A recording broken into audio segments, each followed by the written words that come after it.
Ассаламу алейкум, Харлах Шамлар, витаю. Я принимаю эстафету от своих коллег, и следующие 3 часа мы будем говорить о том, о чем молчать нельзя. С вами Гульсум Халилова, и мы начинаем. Рада готується ділити бюджет. Куди підуть державні гроші? Прем'єр назвав, коли відкриють ринок землі. Тією датою задоволені не всі. Зеленському в Україні довіряють більше, ніж Путіну в Росії. Рекордний рейтинг президента. Я рада представить гостей нашей студии. Тарас Казак, президент инвестиционной группы «Универ», а также Василь Вовк, эксперт по вопросам государственной безопасности. Приветствую. Добрый вечер. Сегодня с утра Верховная Рада Украины работает. В парламенте народные депутаты заседают в течение дня. И там работает с утра также наша корреспондентка Милена Аммиди. Она с нами сейчас на прямой связи. Милена, ассаляму алейкум. Ну что ж, рассказывай, закончилось ли уже заседание Верховной Рады и что, возможно, какие законопроекты успели принять народные депутаты? Алейкум салям, Гульсум. Отже, сьогодні були розглянуті питання вдосконалення процедури звільнення та призначення членів Національної ради з питань телебачення та радіомовлення. Також вжили депутати першочергових заходів щодо реформи органів прокуратури та розглянули питання перезавантаження влади. І якраз оці два питання визвали неабияку дискусію, але причиною припинення сьогоднішнього засідання вечірнього стало те, що депутати не змогли домовитися щодо нових постанов у кримінально-процесуальному законодавстві.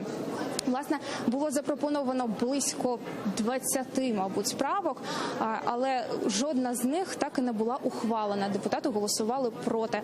І це викликало, звісно ж, обурення в опозиції, у «Слуги народу».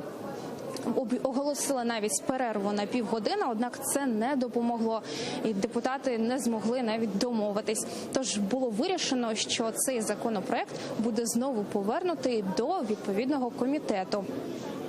Ну а також з нового те, що нарешті назначили голову фонду державного майна, і ним став Дмитро Сильниченко. 238 депутатів проголосували за. Цікаво, що 228 – це зі «Слуги народу» і 10 позафракційні. Інші фракції це голосування ігнорували. Тож засідання на сьогодні вже закрито. Завтра планується ранкове і вечірнє. І вже з самого ранку я інформуватиму вас про те, що тут буде. Адже попереду також представлення державного бюджету на 2020 рік. Гульсум.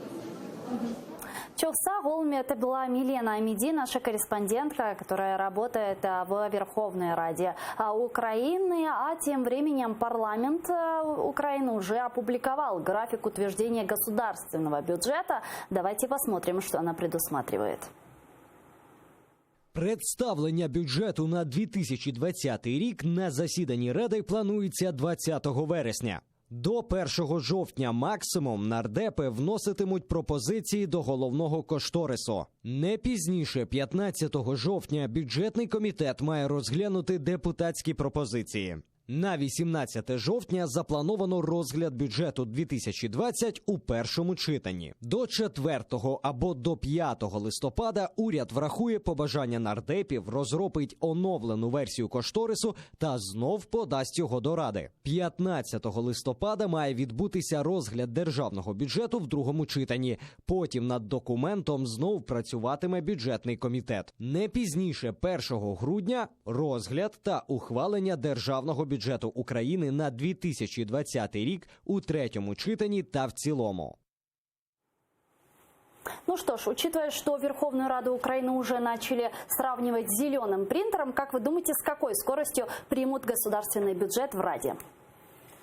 Ви знаєте, я думаю, що цей проект бюджету, який був внесений 15 вересня, він має мало спільного з тим бюджетом, який буде ухвалений. Чому? Тому що саме внесення до 15 вересня проекту бюджету записано в бюджетному кодексі, і уряд повинен виконувати бюджетний кодекс як закон. Але нагадаю, що уряд був призначений в самому кінці серпня, і за 2 тижні підготувати нормальний проект бюджету абсолютно нереально. Тому фактично вони взяли той проект, який був підготовлений ще попереднім урядом Гройсмана. Зрозуміло, що міністр фінансів була теж Оксана Маркарова, але не міністр фінансів визначає все. Визначають всі міністерства. На сьогодні міністерства всі майже помінялися, крім Оксани Маркарової, згаданої, і Арсена Авакова, Міністерства внутрішніх справ. Тому я думаю, що ми повинні зараз почекати, поки уряд внесе свою програму. Як ми знаємо, Гончарук обіцяв до кінця вересня внести цю програму. І після цього вже з урахуванням нової програми буде переверстаний бюджет. Чи він буде внесений депутатами, кимось зі «Слуги народу», чи він буде вже у другому читанні внесений знову ж таки урядом, ми поки що не відомо, але це буде, на мій погляд, абсолютно інший бюджет, який має мало спільного з сьогоднішнім проектом. Ожидаете ли вы турборежим в вопросе принятия государственного бюджета? Ну, турборежим, таке слово цікаве. Ви знаєте, я десь вітаю таку роботу, принтерну, не принтерну, тому що чим більше, як то кажуть, вал йде, тим більше виход може бути. З іншої сторони, поспішність може привести до того, що буде прийнятий неправильний закон, непотрібний закон, закон, який суперечить іншому закону, закон, який суперечить взагалі ідеям, які сьогодні впроваджуються в життя або заявляються, про які заявляються. Ви знаєте, дійсно, сьогоднішній бюджет, який поданий, це сирий матеріал, який буде доповнюватися, перероблятися, змінюватися тощо. Але що цікаво порівняно з іншими періодами, каденціями Верховної Ради. Що ж буде робитися в листопаді у тому бюджетному комітеті, де зазвичай відбувається і до цього. Відбувається і паралельно рішалова, вибачте за сленг, але це слово, яке зрозуміло всім у нас, з бюджетами, тому що і ті, хто зайшов у списках, особливо мажоритарники, захотять якийсь кусочок цього пирога відрізати и дати своим выборцам. Давайте сейчас послушаем народных депутатов Украины, которые также выразили свое мнение по поводу государственного бюджета на 2020 год, и вернемся к обсуждению. Не було у уряду часу відпрацювати власне, свій на 100% бюджет, тому що коли призначили уряд, скільки часу пройшло. Але я з тих документів, що я бачив, звичайно, і наші міністри попрацювали вже дуже добре за той час, який у них був, але і в принципі наробок був непоганий, уряду Гройсмана залишений. Так що я думаю, що ми зайдемо в новий бюджетний рік з збалансованим документом, який дозволить нам нормально існувати як країні, забезпечувати всі потреби, які у країни і у суспільства є. Ми очікували, що так само, як буде політичний прорив або прорив по реформі парламенту, такий самий буде і бюджетний прорив. Але те, що ми побачили, це консервування всього, що було. Тому у нас є дуже багато закритих питань, які ми не вважаємо. Це питання, які треба обговорювати в вузькому колі фахівців. Послушали мы представителей фракции «Слуга народа», а также фракции «Батьківщина». И действительно, куда пойдут наши с вами деньги, налогоплательщиков? Оскільки це бюджет підготовлений Гройсманом, то, як і було сказано, справді він пріоритети передбачає уряду Гройсмана. А це значить, що мало що зміниться в порівнянні з тим, що було і в 2019 році проєкт. Бюджет, який зараз чинний на цей рік, і в 2018, і 2017, всі ці бюджети, які готував Гройсман, і туди були вкладені його пріоритети. Теж можна сказати, що значна частина бюджету, чи не найбільша, це буде обслуговування нашого боргу. Віддати нам потрібно наступного року і обслуговувати, тобто сплачувати відсотки, величезну частину, понад 400 мільярдів гривень. Загальна сума – це не значить, що із податків будуть забиратися кошти і віддаватися нашим кредиторам. Це значить, що ми будемо позичати брати нові кредити і віддавати минулим кредиторам. Велика частка йде на безпеку і оборону. Ця частка теж зростає. Так само збільшується в зв'язку з інфляцією і інші видатки. Але не можна сказати, що тут передбачені якісь програми, які були анонсовані Зеленським чи Гончаруком, показником. Ми не бачимо в цьому проекті поки що натяків навіть на зростання 7 чи хоча б навіть 5%. Поки що це все-таки бюджет не змінює, проект бюджету не змінний в порівнянні з попереднім. Но вот все-таки у президента Владимира Зеленского и у премьера-министра есть свои предложения, а именно вот президент Владимир Зеленский рассказал, кто сможет покупать и продавать землю. Давайте его послушаем. Купувати чи продавати землю зможуть тільки українські громадяни та українські компанії. Страшилки про китайців, про арабів чи про інопланетянів, які вивезуть нашу землю вагонами, це маячня. Ну и премьер-министр Алексей Гончарук рассказал, когда откроется рынок земли. Ми відкриваємо ринок землі не одразу, тому що до цього потрібно підготуватися. Відверто скажу, що ми думали зробити це з 1 липня наступного року.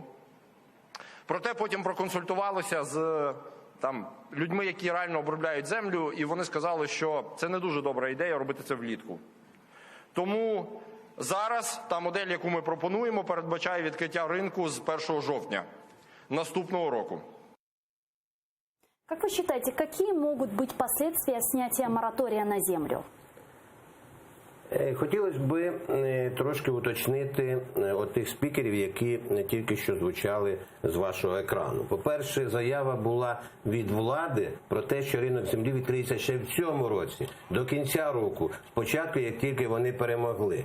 І я вам скажу відверто, наскільки я вивчив це питання, є аргументи для того, щоб ринок відкрити, тому що це той товар, який вправі людина продати або купити. Немає питань, хоча ми розуміємо іншу складову, які небезпеки є перед цим. І от там вона вроді ідеологічна така складова, що заявляють політики, ті, які вважають себе опозицією, що це останнє, що ми заберемо у українських людей. Що давайте візьмемо приклади там Південної Америки, що там сталося, хто продав землю, як зараз намагаються її назад скупити. Давайте ще щось згадаємо. Але я про інше. Я думаю, що 1 жовтня наступного року вони ще проконсультуються з спеціалістами і теж перенесуть. Це не проста справа не тому, що там 1 липня незручно. Це не має відношення до посівної, до інших чи жатви, чи чогось. Це зовсім інший процес відкриття ринку землі. Тому це надумана причина. Я думаю, що 1 жовтня теж не буде, тому що тут є політична складова. І вона Думаете, зараз... они будут оттягивать этот процесс? Я думаю, будуть відтягувати, тому що дуже багато появиться експертних думок, навіть з боку представників влади, про те, що, мабуть, передчасно не готова ні земля, земля то готова завжди, не готові ми, наш народ, наше суспільство до цього ринку. Тому що є одне питання, Зеленський все правильно каже, от є, закінчу просто думку, чому є питання до президента, у мене одне питання, я сприймаю його доводи і аргументи, а звідки будемо ми перевіряти питання, кому належить ця компанія, хто є кінцевий бенефіціар, так кажуть. Вот мы вернемся к этому вопросу. Вы затронули тему народа, да, украинского. Социологическая группа Центра Разумкова провела, кстати, опрос на тему отношения украинцев к закону о рынке земли. Давайте посмотрим на результаты. Підтримує ухвалення закону про ринок землі 31% опитуваних, проти трохи більше 49%. 7,1% байдуже ставляться до закону про ринок землі. Майже 30% респондентів не можуть відповісти. Ну вот, мы видим, что меньше половины украинцев, 31%, да, согласны, а вот остальная часть... Меньше третины, выбачьте. Да, 30%, да. И остальные, им как-то безразлично, а остальные, они не хотят вовсе. Вот как вы думаете, будет ли государство и власть прислушиваться к мнению украинцев? Знаєте, Зеленський йшов на вибори, і партія «Слуга народу» йшли на вибори з чітким лозунгом, що землю будуть продавати. І коли довіра до президента величезна, ми бачимо, що там якісь рекордні відсотки довіри до президента і до парламенту сьогодні, теж ніколи такої довіри величезної не було. І якщо президент, як сьогодні це було представлено, скаже, що ми запустимо ринок землі і ми впевнені, що цей ринок землі потрібен Україні, то я думаю, що значна частина тих українців, які побоюються, знімуть свої побоювання або стануть більш прихильними до вільного ринку землі. Адже що таке ринок землі? Це можливість людям, які вже мають у приватній власності цю землю, можливість продати її. Тому що, знаєте, питання дуже в цих опитуваннях ставиться дуже хитро. Чи ви за ринок землі? Що таке ринок землі? Є дуже складно. Але да, якщо записати запитання, якщо ви власник землі, чи ви хочете мати можливість і право продати цю землю? Я впевнений, що відповідь буде інша. Якщо ви громадянин України, чи ви хочете мати право купити землю?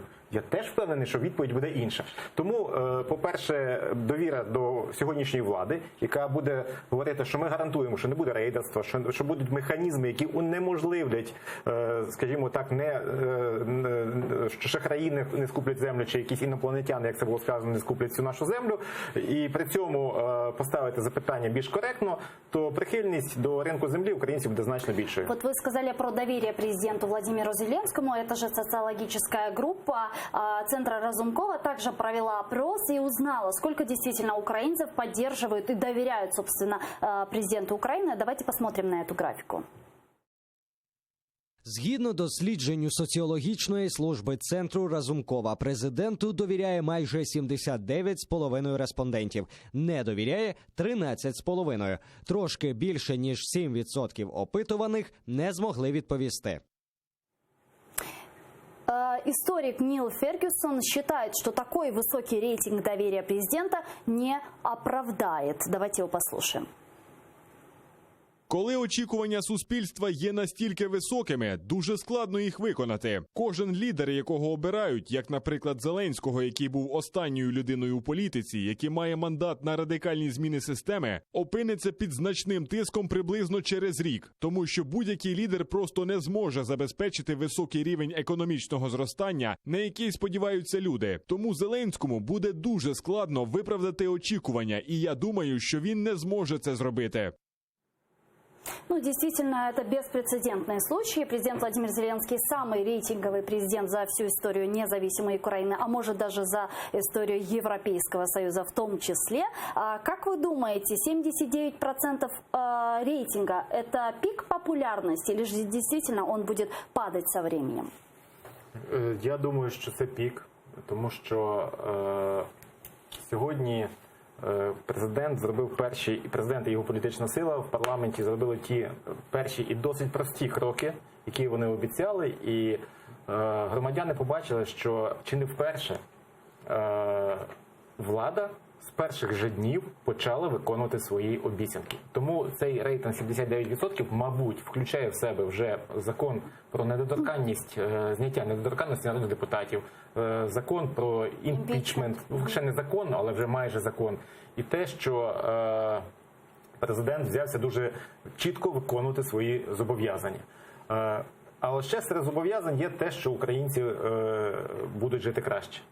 Так ось покращити життя українців швидко неможливо. При всьому бажанні неможливо, тому що у нас маленька економіка. Для того, щоб українці жили краще, економіка повинна дуже швидко зростати і довгий час.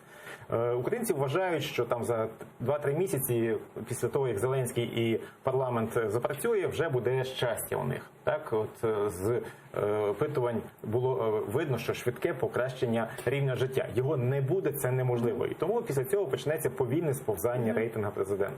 Пане Василю, а ви як вважаєте, оправдає ли президент Владимир Зеленський ожидання українців? Дякую, але я, з вашого дозволу, поєднаю ваше питання з питанням землі ще. І от тих пояснень, чому хто як голосував чи віддавив свою думку щодо того. Той 41% це нібито ті, хто не розуміє, що таке ринок землі. Якраз розуміють. От тих скільки там ті, хто за продажу землі? 31, а проти 49. да. 49, половина, так, майже? Проти 49. Да, 49. От тих 31% я вам скажу.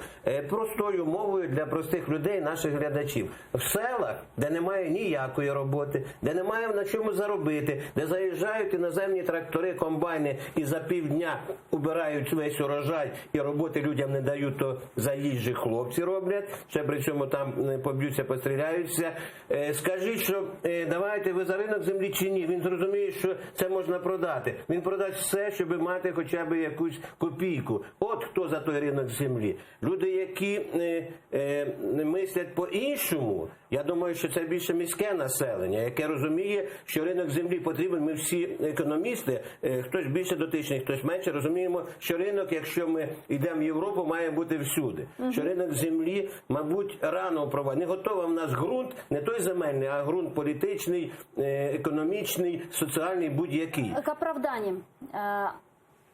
І щодо да. рейтингу пана Зеленського. У нас українці зараз не вважають, що в нас є інститут президента або інститут законодавчої влади. Вони бачать тільки Володимира Зеленського. І ті, коли були слова, що ви тут ніхто, пам'ятаєте, трускавці. Це Зеленський вас сюди вибрав і вас посадить в цьому. Це правда. Не потрібно проти цього бути. Хто йшов під брендом «Зе», той міг бути бандитом, ким завгодно. І без цього не обійшлося, ви чули заяву пана Богдана. Там всякі є. І таку масу профільтрувати дуже складно. Але вона профільтрується. Я думаю, що якраз, якщо буде прийнятий ринок землі, то оці 41%, 20 буде потрібно робити мінус від 79. Ну и из решений, из инициатив Верховной Ради давайте перейдем на международную политику, да, что там происходит для урегулирования ситуации и восстановления нашей территориальной целостности. И у Украины нет претензий по сути формулы Штайнмайера, но не согласна с порядком указанных шагов. Об этом рассказала пресс-секретарь представителя Украины в трехсторонней контактной группе Дарка Оліфера. Давайте ее послушаем. Представник України в тристоронній контактній групі зазначив, що українська сторона не має принципових заперечень по суті так званої формули Штайнмайера щодо місцевих виборів. Однак реалізація цієї формули можлива лише за умови виконання наступних пунктів: повне припинення вогню, забезпечення ефективного моніторингу спеціальної моніторингової місії ОБСЄ на всій території України, виведення з території України збройних формувань іноземних військ і військової техніки, розведення сил та засобів вздовж всієї лінії зіткнення, забезпечення роботи Центральної виборчої комісії України, українських політичних партій, ЗМІ та іноземних спостерігачів, встановлення контролю за непідконтрольною Україні ділянкою українсько-російського кордону. Ну и уже пресс-секретарь Путина Дмитрий Песков отреагировал на неподписание формулы Штайнмайера. Давайте его послушаем. Раніше всі погодилися з формулою Штайнмайера, і будь-яких умов при цьому паралельно не висувалося. Зараз українська сторона змінила свою позицію. Це не вкладається в рамки домовленостей, які раніше були і підтверджувалися. Встреча нормандской четверки не состоится. Такое мнение выразил нам экс-представитель Украины в политической подгруппе Роман Бессмертный. Давайте его слушать. При нинішній позиції Кремля зустрічі не буде. Це ще один виклик Києву стосовно того, наскільки треба кидатися в обійми позиції Кремля і наскільки треба міняти свою позицію в тих чи інших питаннях. Смотрите эксклюзивное интервью Романа Бессмертного сегодня в 21:00 на телеканале АТР. Как вы считаете, есть ли риски того, что встреча в нормандской четверке все-таки не состоится? Велика ймовірність, що вона не відбудеться, тому що Росія вимагає від України чіткого погодження російського погляду на цю формулу. Тобто ми розуміємо, що є два погляди. Український погляд полягає в тому, що виведення військ – це не тільки військ, які носять російські погони, це всіх військ, які там присутні. Ми розуміємо, що російські війська просто без знаків розрізнення. Тобто росіяни з російськими паспортами, але вони нібито мімікрують під українців. Їх теж треба виводити. Росія вважає, що це взагалі якісь там, мовляв, шахтарі воюють, і тому вони не вважають це перешкодою для початку формули Штайнмайєра. Ось. І Україна, на мій погляд, дуже правильна, чітка позиція. Висловлюється, що ми готові зустрічатися, ми готові йти на зустріч, ми готові підписувати будь-яку формулу, але наші умови такі. І робити, що Путін, Росія винна в тому, що не відбуваються такі зустрічі. С вами сейчас на прямой связи по телефону, и мы вернемся к этой теме. Александр Гольц, военный эксперт из Российской Федерации. Александр, здравствуйте. Здравствуйте. Александр, ну вот сейчас появляются новости о том, что, возможно, встреча в нормандской четверке не состоится в связи с тем, что Россия вчера заявила, что якобы Украина сорвала эти договоренности. Как вы думаете, чем это грозит для Украины? Не пойдет ли Россия на еще большую экспансию на нашу страну? Ну, если вы имеете в виду новое начало боевых действий, я думаю, что это маловероятно. Россия сейчас увлечена разного рода переговорами и разного рода играми с Западом, поэтому маловероятно, что она рискнет повторить то, что было в 2014 году. Скажите, а как вообще в Российской Федерации интерпретируют вот эту так называемую формулу Штайнмайера, которую на трехсторонней контактной группе украинская делегация не подписала? Почему такая резкая реакция вдруг с Российской Федерации? Собственно говоря, как часто бывает в подобного рода конфликтах, каждая сторона требует, чтобы ее условие было выполнено первым. Россия требует изменений в украинской конституции с тем, чтобы зафиксировать особый статус самопровозглашенных территорий и таким образом получить мощный, постоянный инструмент давления на украинскую политику. Ну, фактически речь идет о праве вето, да, на все решения украинской власти. Украинцы же требуют в качестве первого шага переход под их контроль российско-украинской границы. Ни то, ни другое условие невыполнимо для другой стороны. И поэтому это перетягивание каната может длиться сколь угодно долго. Скажите, а вот раскручивание формулы Штайнмайера в средствах массовой информации со стороны Российской Федерации не свидетельствует ли о том, что РФ каким-то образом пытается отодвинуть тему Крыма на задний план? Ну нет, ну конечно, для России, для Кремля вопрос Крыма не стоит вовсе не так. И тут надо сказать, что свою слабину демонстрирует Запад. Поэтому более или менее разного рода дипломаты неофициально говорят, ну хоть какое-нибудь продвижение на Донбассе, не забудем Крым. Эти намеки Россия радостно принимает и интерпретирует в свою пользу. Спасибо. Александр Гольц, военный эксперт из Российской Федерации, был с нами на прямой связи по телефону. Вот действительно, ведь формула Штайнмайера последние 2-3 недели очень сильно раскручивалась, в том числе и средствами массовой информации РФ.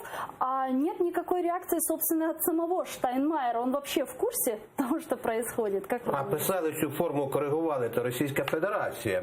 Ми це все розуміємо. І я хочу все-таки акцентувати, на чому ви акцентували увагу. Ми коли говоримо про окуповані території, про анексовані, ми повинні слідувати історичній правді. Ми повинні говорити звільнення Криму і Донбасу. Це не тому, що я в вашій студії, тому що так логічно, так правильно, так політично правильно і дипломатично правильно. Ми чомусь забуваємо Крим дійсно. І тут мова про національну територіальну автономію і так далі. Ці питання потрібно піднімати. Ми з вами на шоу про це говорили. На жаль, в мене було мало часу, щоб сказати свою думку, тому що якби така автономія була раніше, то, можливо, не сталося би анексії Криму. Я навіть дозволю собі таке сказати. Щодо формули Штайнмаєра, всі кажуть, ми готові, в принципі, вона нам підходить. Що ж підходить там? Там нічого не підходить. Ні одного слова, крім того, що ОБСЄ хай контролює ситуацію. І коли шановна Дарка говорить, коментуючи слова Леоніда Даниловича, що, в принципі, ми готові підтримати, але... І тих 6 пунктів вона розбиває повністю цю формулу. Наші міністри починають говорити, що ні, нам підходить ця формула. І я лякаюсь таких слів міністрів. Або вони не читають її і просто так сприймають, або вони дійсно йдуть на поступок, хочуть подобатися Росії, щоб показати, що вони домовлено спроможні. От чому справа. Давайте коротко я скажу, чому суть формули. Перше, дати попередній особливий статус Донбасу, провести вибори. Це все без участі України. Україна тільки дає. Провести вибори під контролем Росії і нібито ОБСЄ, яке буде теж під контролем Росії. Там, а якщо ОБСЄ напише, а ви в цьому не сумніваєтесь, що там міжнародні стандарти виконані, то після цього в Конституції вносяться зміни про постійний особливий статус Донбасу. Це квінтесенція така. Ви розумієте, про що йде мова? То ми згодні з цим, тільки щось не так чуть, там все не так. Но мы уже не подписали эту формулу. Ну, але заяв скільки було, в тому числі і від МІДа. Так или иначе не подписали. Скажите, а если перевернуть эту формулу, сделать так называемую вот формулу развернутой пирамиды, выведение войск, да, проведение там независимых выборов и вот особый статус? Давайте чесно, ми ж не дипломати, тут невеликі політики, щоб подобатися всім і десь думати про майбутнє і так далі. В глухому куті мінські домовленості. В глухому куті формула Штайнмаєра, вона ніколи не буде підписана, тому що це, кажуть, чому Москва так обізлилася? Якби підписали цю формулу, вважайте, що удавка вже в Україні на шиї.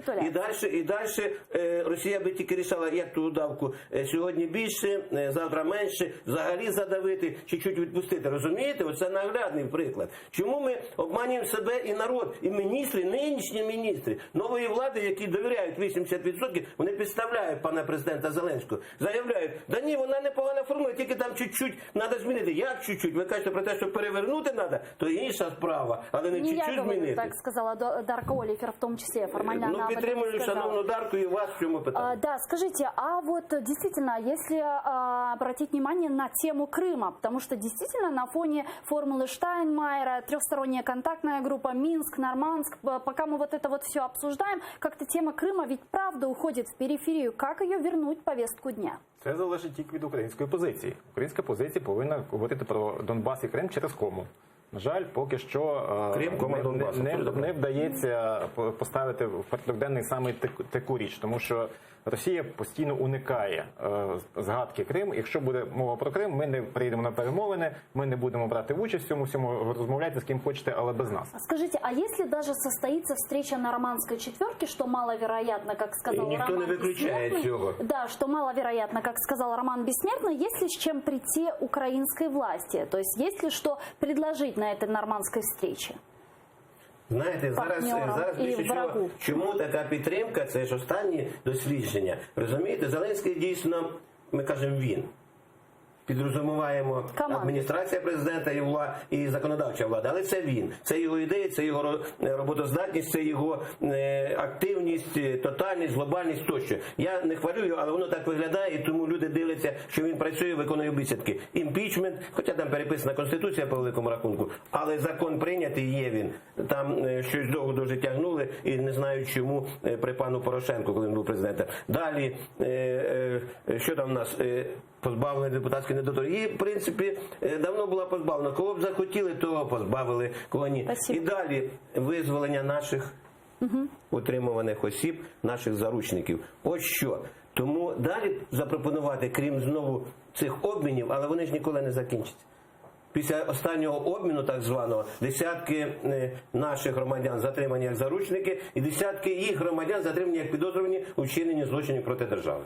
Да и вообще миллионы находятся в заложниках. Так, якщо брати до уваги. Тарас Казак, президент инвестиционной группы «Универа», я Василь Вовк, эксперт по вопросам государственной безопасности. Дуже дякую. А мы вынуждены завершать этот блог. Смотрите буквально через 5 минут новости. Подписывайтесь на наш YouTube-канал. Там мы выкладываем самые интересные фрагменты из наших эфиров. Корушкенджи, достар.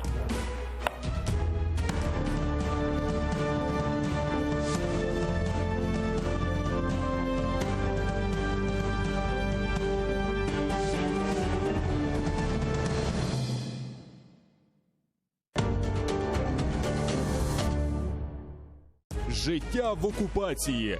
Як в Криму захищати людей від переслідувань окупантів? Чи достатньо для цього робить Україна? За що на півострові судять кримських татар? Та яка стратегія Києва щодо визволення